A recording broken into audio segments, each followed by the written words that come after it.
In the game, there are 900 Korok seeds. 900!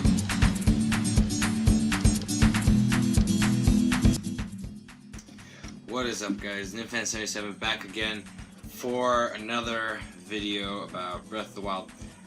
Before I get started, I kind of want to say sorry I haven't been putting out videos. I got sick for a while, and then finals week was hard on me. So from now on, since school's almost over, like a week left, I'm gonna try to make at least one video a week. So, you know, stay tuned. Okay, so Zelda DLC. What I want to say is that Nintendo is genius for doing this. Nintendo, like, they made such an amazing game, Breath of the Wild, and they just want to make it so that people who enjoy the game can enjoy it again in the summer and again in the holiday of this year, which is awesome. Like, people are like, oh, they're just trying to resell you things that they kept out or weren't able to finish or something like that. But I honestly think it's just they made a great game and they want people to like just savor the feeling of Breath of the Wild being like the best Zelda. So they just want to continue that feeling. Breath of the Wild's DLC is a little bit different because it kind of compiles like a whole bunch of things in one, and some of them are kind of cheating and some of them are kind of not. So before I say whether it's cheat or not, I want to kind of go through which each thing is on the first DLC. So first I want to talk about the expansion pass. The expansion pass, you get the Nintendo Switch shirt that Link can wear, which is pretty cool. I think that's kind of just nostalgia. And then you get 2 other chests on the Great Plateau. The DLC, the first thing is the Trial of the Sword. It's like a training thing for Link to go through, and it's like 45 rooms, and you take away all your stuff, and you just have to use what you can find and defeat all the enemies. And then at the end, when you beat it, the Master Sword is always at 60. It's like always in the glowing state. So Hero's Path mode. Once you hit 200 hours in your gameplay, the map will show you where you've been the most and where you've been the least and where you haven't been and stuff like that. So it makes it kind of easier to find things if you haven't. It shows you where to go if you are looking for shrines and stuff. The hard mode, basically what it does is that it takes away all the lowest level enemies and replaces them with 1 level higher. So like there's no red bokoblins, it's only blue. Like blue is the lowest in hero mode. And the enemies start to regain health. And I think they're more, they're harder to beat, but I'm not sure. So that's really cool. The travel medallion, it basically, anywhere you've been, you can make it a travel point. Like when you activate a shrine, that's like a travel point, or like a divine beast. But with the travel medallion, if Link goes somewhere and you want to be able to travel there back and forth, you just put the thing there and it'll let you travel there. And then there's like the armor, which is the Phantom Hourglass, Tingle, Majora's Mask, which is just the mask, and Midna's crown thing, which is like just the crown, not Midna's outfit. She doesn't wear it. And then is the Korok mask, which is it basically, when you put it on, it'll tell you where Korok seeds are. It'll like shake. So that's what the DLC is. So I want to break it down, each one, and go over whether it's cheating or not. The first one that I'm going to talk about, the expansion pass, it's kind of cheating because it gives you like the shirt, which is kind of just for like fun purposes. And then it gives you 2 other chests that kind of give you an advantage in the beginning of the game. And I think that's kind of what the amiibos do, so that's a whole other argument for another day. But I don't know. It's not really meant to be a big thing. It's just kind of meant to hold us over until the DLC 1 pack comes out. So I don't think it's that big of a deal, but I think it is kind of cheating a little bit, but not that big of a deal. Trial of the Sword, which is kind of like Paper Mario, the 100 trial things that there are in each game, and then it's kind of also like Twilight Princess's cave trials. I don't think that's what it's called, but yeah, kind of like that. And at the end, you get something. You get like a special pixel or power up or something. I don't know. At the end, it makes the Master Sword always 60. That I think is way too intense, way too powerful, because if it's always like that, you can just destroy enemies. Like, because the two-handed weapons, I think the highest one is 60. That's like the two-handed weapons, which is slower than the one-handed weapons. If you have the Master Sword, which is a one-handed weapon, you can just hack and slash these enemies and destroy them in just like a little bit. Like, it doesn't take that much planning and strategy to destroy an enemy. Like, you could go up to those Henoxes and just destroy them in just like a few minutes, not like a few seconds. So I think that's kind of cheating. But the one thing that kind of justifies it is that to make it to that state is really hard. I mean, Breath of the Wild, the camps are already really hard. So 45 rooms of it to get the Master Sword to be that level, and I mean, I assume that you probably have to have like a lot of hearts and a lot of stamina, which you have to go to shrines and do that, and so that's probably the one thing that makes it okay.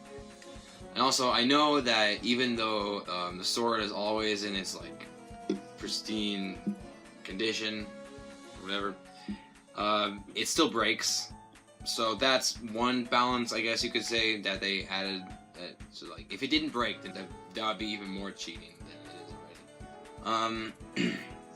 The next thing is the hero's path, and I don't think it is. I mean, it's kind of just when you're done with pretty much everything, but you still want to look for like little things that you may have missed. You can just go back and do it because it activates at 200 hours. That's a long time. I mean, I've played on my Switch. It says I've played like 150 hours about. But that's with 2 files of Breath of the Wild. So I've probably only played like 70, 80 hours on each one. So 200 hours, that's a long time for just one file. So I don't know, maybe it's 200 hours on the Switch log, but maybe, I don't know. But if you have the DLC already, the DLC already kind of gives you like everything you need to find everything. Like the Korok mask and the travel medallion and stuff like that. So it's kind of just like a finisher for the game. And I think if you really wanted to, you could do it yourself. Like print out a piece of paper that has like the map on it of Breath of the Wild. Maybe like, actually that'd be kind of small, like a big. You could just get like a notebook or something, I don't know, and draw it in and then just mark where you've been. So you could kind of do it on your own, but I think it'd be kind of hard to do it on your own, so it just make it easier for you. So I don't think it's cheating. The hard mode, I absolutely love the hard mode, as like what they say it is. It just seems like Breath of the Wild is really, really, really, really hard, but it's kind of only really hard in the beginning, like the first 50 hours, because once you've gotten enough hearts and enough stamina, you kind of have like a good lead on like enemy camps and stuff. Because in the beginning you only have 3 hearts and you can be killed right away. So when you get hearts and stamina, you can run away, or you can like endure more damage. So it would make the whole game hard if it was on hard mode. And it, requires more strategy to defeat enemy camps. Honestly, I think we should have gotten this without the DLC, because like a lot of Zelda games have hard mode or hero mode or something. So I think, this is one of those things that Nintendo's kind of just selling back to us that something we should have got. But that's just me. Other people have different opinions, because Breath of the Wild is already really hard, so the only mode is hard mode, I guess you could say. So, I don't know. The travel medallion, I think it really is cheating, because that's what shrines are for. Like, even if you're not going to complete a shrine, you go up to it and activate it, so you make it a travel mark, so that you can transport there and stuff. So having the travel medallion kind of defeats the purpose a little bit of the shrines. I mean, I know you get the spirit orbs and the chests that are inside, so those are definitely positives. But if you're just going around and saying, "Oh, I want to transport here," like it could be some impossible place that that the game is meant to be a hard place to get to. You can set a travel medallion there if you get there, and just it's like simple to just transport back there. But there are so many shrines, 120 shrines. So if you get them all, and it kind of defeats the purpose of the travel medallion. So that kind of outweighs it. Also, you have to get there first before you place the travel medallion. So that's kind of just justifies it a little bit.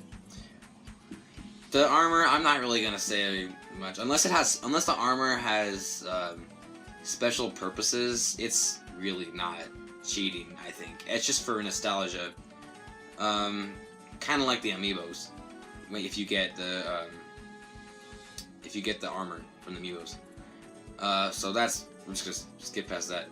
The Korok mask is really controversial when it comes to if it's cheating or not, because in the game there are 900 Korok seeds. 900. That's so much. Like, on your own, you could probably find maybe 100 or maybe even 150 on your own. But, I mean, 900. I just think the Korok mask makes it realistic to get all 900. Instead of having to look it up how to do it, or having a cheat guide to where the Korok seeds are.